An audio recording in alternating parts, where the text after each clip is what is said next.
Supreme court ने कहा 3 मेंबरी समिति होगी जो तय करेगी कि चुनाव आयोग में कौन कौन बैठेगा, प्रधानमंत्री, लीडर ऑफ ऑपोजिशन और चीफ जस्टिस ऑफ इंडिया।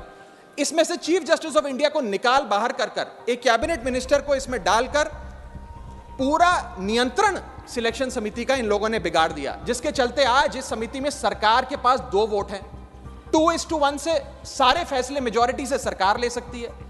इसमें सर्वसम्मति से फैसला नहीं लेना, यूनानिमिटी से फैसला नहीं लेना, सरकार चाहे तो 2:1 से कोई भी फैसला ले सकती है। यानी कि सारा नियंत्रण कौन मुख्य चुनाव आयुक्त होंगे, कौन चुनाव आयुक्त होंगे, ये सरकार के हाथ में आ जाता है। और ये एक ऐसी व्यवस्था बनाता है कि एक पार्टी मैन, एक यस मैन चुनाव आयुक्त बन सकता है। वो दिन भी दूर नहीं कि चाहे भाजपा अगर कल तो संबित पात्रा को चीफ इलेक्शन कमिश्नर बना सकती है मैडम, और 2:1 के रेशियो से संबित पात्रा देश के चीफ इलेक्शन कमिश्नर बन सकते हैं। आप सोचिए कि ये कितना खतरनाक होगा अगर वो चीफ इलेक्शन कमिश्नर बन गए। तो अब आप ही सोचिए, 3 मेंबरी समिति है जिसमें माननीय प्रधानमंत्री जी हैं, मान लेते हैं हमारे सदन के लीडर ऑफ ऑपोजिशन मल्लिकार्जुन खड़गे जी उसके सदस्य हैं, और 3rd मेंबर अर्जुन मेघवाल जी कानून मंत्री यहां बैठे हैं, वो हैं। अब इनकी बैठक चल रही है।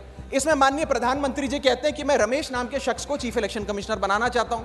खड़गे साहब कहते हैं कि मैं रमेश को नहीं, सुरेश को चीफ इलेक्शन कमिश्नर बनाना चाहता हूं। क्या अर्जुन मेघवाल जी जो इसी सरकार के कानून मंत्री हैं वो प्रधानमंत्री जी को ये कह सकते हैं कि नहीं नहीं नहीं प्रधानमंत्री जी, रमेश ठीक नहीं है, खड़गे साहब ने जिसको नॉमिनेट किया है सुरेश, मैं भी उसी के हक में वोट देता हूं, उसका चयन हो, वो चीफ इलेक्शन कमिश्नर बने? ये तो हो ही नहीं सकता।